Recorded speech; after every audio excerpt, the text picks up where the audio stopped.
The sky was painted with soft shades of gold as the sun began dipping behind the tall city buildings. The air carried the faint chill of early evening, mixed with the hum of traffic and the chatter of people heading home. In a penthouse overlooking the entire skyline stood Adrian Wolfe, the young millionaire known for his ruthless business strategies, quiet lifestyle, and complete disinterest in romance. People admired him, envied him, feared him, but no one really knew him.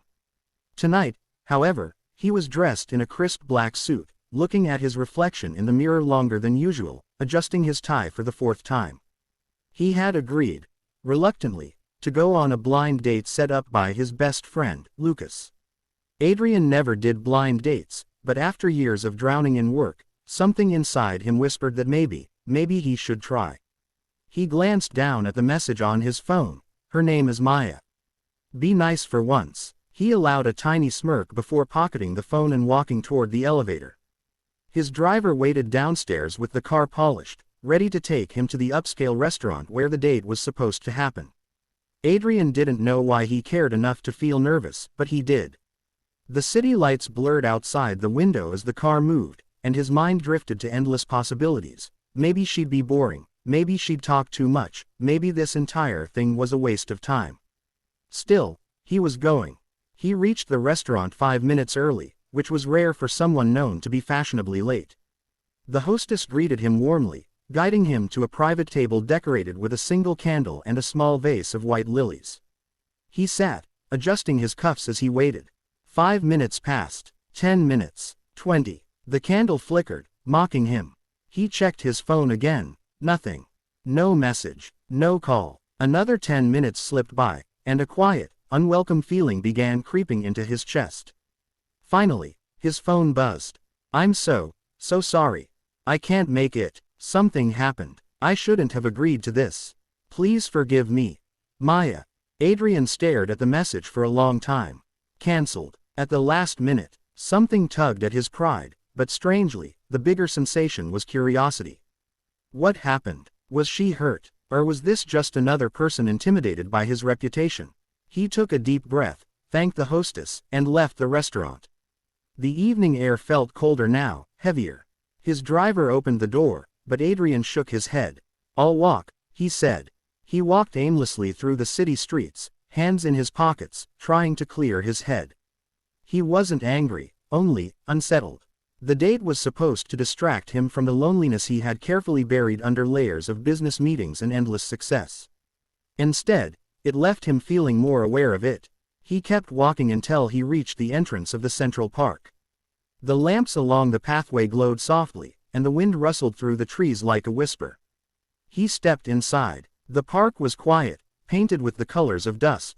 Birds chirped faintly, children's laughter echoed from a distance, and somewhere, water trickled from a fountain. As he walked along the path, he noticed a figure sitting on a bench under a tree. A girl, her shoulders trembling slightly, her hands covering her face. Adrian wouldn't usually stop. He wasn't the kind of man who approached strangers, but something about her posture made him pause. There was a raw sadness in the way her body curled inward, as if she was trying to hide from the world. He took a step closer, and then another. As he approached, he saw her dress, a simple pale blue one, slightly wrinkled from the way she had been gripping it. Her heels were kicked off beside the bench, her toes curled into the grass. When he finally stood close enough, she lifted her head abruptly, startled.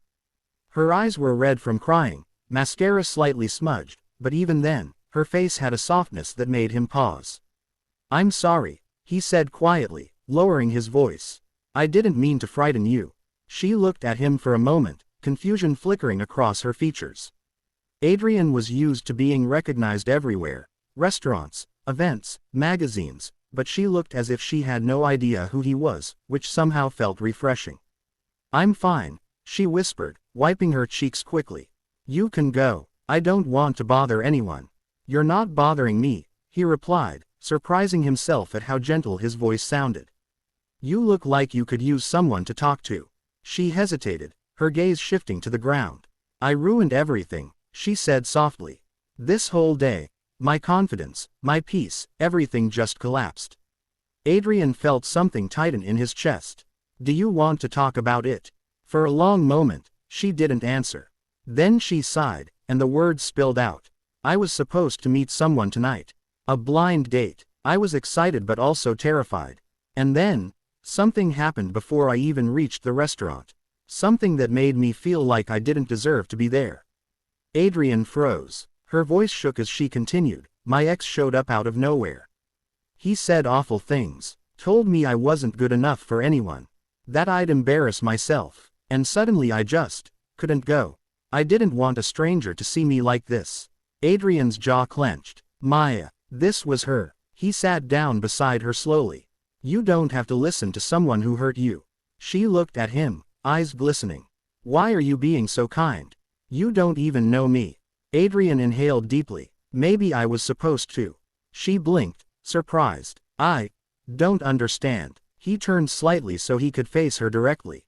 My name is Adrian, he said quietly. I was supposed to meet someone tonight too. Her breath caught as realization hit. No way. Yes, he said softly. I'm the one you were supposed to meet. Her face flushed with embarrassment, horror, guilt. I'm so sorry, she whispered. I didn't mean to waste your time.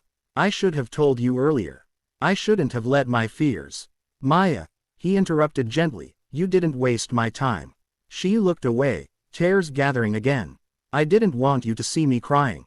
But I did, he said, and I'm still here. She swallowed hard. No one had ever spoken to her like that. Not with pity, not with judgment, but with steady warmth. The silence between them felt strangely comforting. After a moment, Adrian stood up and held out his hand. Come walk with me, he said. She hesitated, then slowly slid her hand into his. The touch was soft but trembling, as if she was still unsure whether she deserved kindness. They walked along the path quietly, the sound of leaves crunching beneath their feet. For the first time in years, Adrian didn't feel the weight of the world on his shoulders. Instead, he felt something lighter, something real. They reached the small bridge overlooking the pond.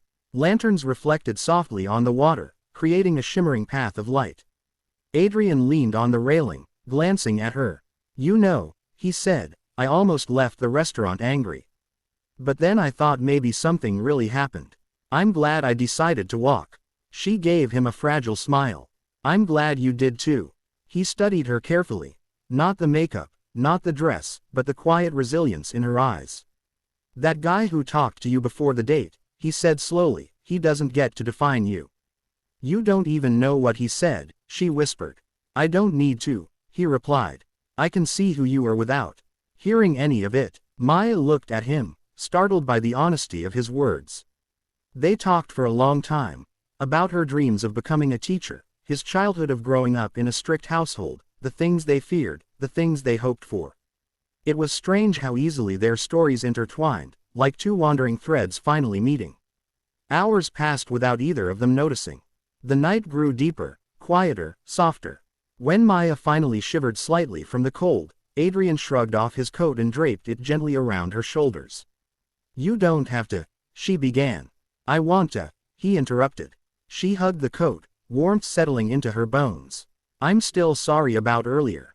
I shouldn't have canceled. He shook his head. If you hadn't, we wouldn't be here. And I like here. Her breath hitched at his sincerity. They continued walking until they reached the entrance of the park again. Maya lifted her gaze to him. Adrian, thank you for not giving up on the night. I should be thanking you, he said quietly. You reminded me what it feels like to be human. She laughed softly, and the sound felt like a melody he didn't know he had been craving. He hesitated before speaking again. Can I see you tomorrow? She bit her lip nervously. You really want to? Yes, he said simply. I really do. She nodded slowly, hope flickering in her eyes.